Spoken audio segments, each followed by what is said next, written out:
Assalamualaikum warahmatullahi wabarakatuh. Perkenalkan, nama saya Dwi Rahayu Lestari, mahasiswa Teknik Kimia ITNAS Bandung. Pada kesempatan kali ini, saya akan membahas sedikit mengenai shift tray. Nah, sebelum itu, apa hubungan antara absorpsi dengan shift tray? Absorpsi sendiri ini merupakan suatu proses pemisahan. Nah, hubungannya shift tray itu adalah dalam proses pemisahan ini pastinya dibutuhkan suatu alat atau media yang akan menunjang proses pemisahan ini dapat berjalan atau dapat berlangsung. Nah, salah satu alat yang digunakan untuk proses pemisahan ini yaitu adalah shift tray. Nah, absorpsi sendiri ini adalah proses pemisahan bahan dari suatu campuran gas dengan cara pengikatan bahan pada permukaan absorben cair yang diikuti dengan pelarutan. Pada proses absorpsi sendiri, komponen yang diserap disebut dengan solut, sedangkan komponen yang menyerap disebut dengan solvent. Absorpsi ini terdiri dari dua jenis, yaitu absorpsi satu komponen dan absorpsi multikomponen. Untuk absorpsi satu komponen itu dapat menyerap satu komponen saja, sedangkan untuk absorpsi multikomponen itu dapat menyerap lebih dari satu komponen. Nah, selanjutnya ada tray tower. Nah, tray tower ini, dalam towernya itu terdapat plate atau tersusun dari beberapa plate yang digunakan sebagai media kontak antar komponen, sehingga dapat terjadi pemisahan. Untuk tray tower sendiri ini sudah banyak digunakan di berbagai industri, salah satunya itu di industri kimia. Nah, tray tower sendiri memiliki kelebihan dan kekurangan. Untuk kelebihannya sendiri, yang pertama itu dapat digunakan untuk laju air yang besar, dan tray tower itu memiliki efisiensi yang tinggi.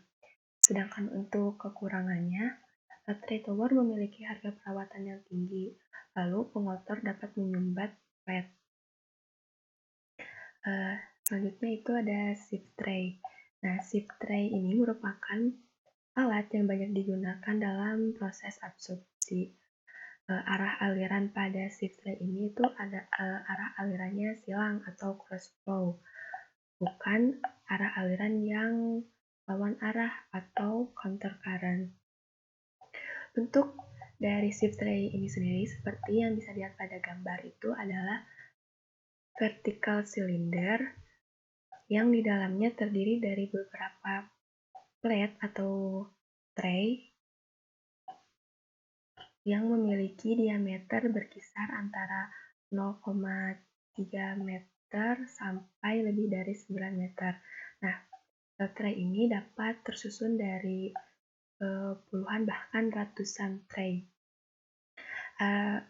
Nantinya aliran cairan itu akan turun ke bawah sesuai dengan gravitasi. Kemudian di sini ada contoh dari shift tray-nya. Nah, ini merupakan gambar dari plate atau tray dari shift tray. Nah, diameter lubang yang sering digunakan pada shift tray ini yaitu 3/6 inch. Dan plate ini didesain berlubang untuk mengalirkan fluida. Nantinya itu fluida gas akan mengalir ke arah atas dan melewati lubang-lubang yang ada pada plate ini, atau lubang-lubang tersebut disebut dengan bubbling area.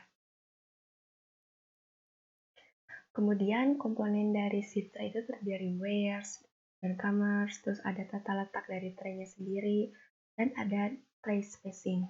Nah, weirs itu sendiri gunanya untuk mempertahankan tingkat cairan yang diinginkan di atas plate. Nah, ketinggian dari weirs itu adalah 2-4 inch. Nah, weirs ini tuh nantinya akan menahan fluida cair yang dialirkan menuju bawah, sehingga nanti itu akan jadi kontak sebelum fluida mengalir ke plate yang selanjutnya. Selanjutnya adalah downcomers. Nah, downcomers itu akan memandu aliran atau akan mengarahkan aliran cair dari arah atas ke bagian bawah. Nah, selanjutnya akan diteruskan ke plate-plate yang selanjutnya. Kemudian ada tata letak dari tata letak tray. Nah, tata letaknya sendiri itu adalah cross flow. Nah, karena digunakan cross flow itu lebih sederhana dalam desain dan lebih ekonomis. Selanjutnya adalah tray spacing. Nah, tray spacing ini digunakan untuk pemeliharaan. Biasanya jarak yang digunakan pada shift tray ini yang paling umum adalah 18-24 inch.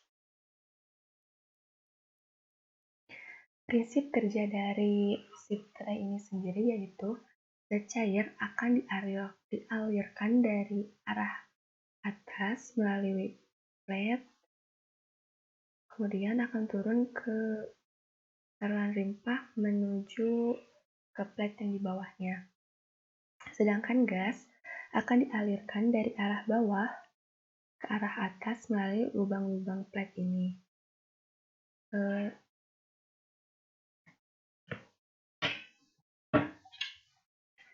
Kemudian gas tersebut akan mengisi bagian besar ruang antara dua saluran limpa sehingga zat cair akan mengikat gas. Nah, zat cair yang telah mengikat gas nantinya itu akan turun dari bagian bawah tray. Sedangkan untuk gas yang tidak terikat oleh zat cair atau fluida cair nantinya itu akan keluar dari bagian atas tray. Selanjutnya itu adalah kelebihan shift tray dan kekurangan shift tray. Untuk kelebihannya sendiri, yang pertama lebih mudah dan murah dalam pemasangan.